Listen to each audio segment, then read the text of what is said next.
Au cœur de Bologne, l'univers néoclassique d'un collectionneur, les charmes d'une vieille demeure, forment un écrin idéal pour accueillir ce rare centre de table.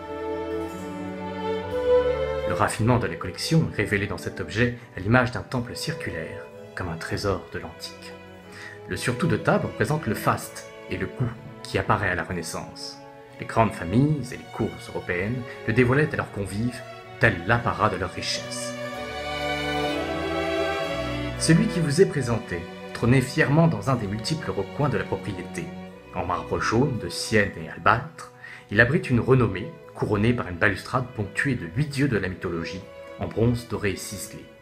Cet élément, appartenant sûrement à un ensemble plus important, peut être rapproché des meilleures productions de Luigi Valadier.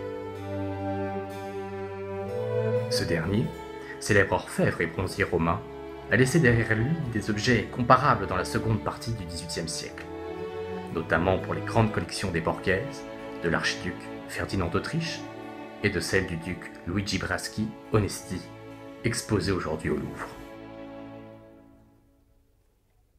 Toujours prête à recevoir les appétits les plus fins, cette vieille demeure d'Italie, plongée dans la ville médiévale, invitait cette fois-ci, le 19 octobre 2012, les amateurs à Drouot et vendait ce surtout de table plus du triple de son estimation haute, soit près de 135 000 €.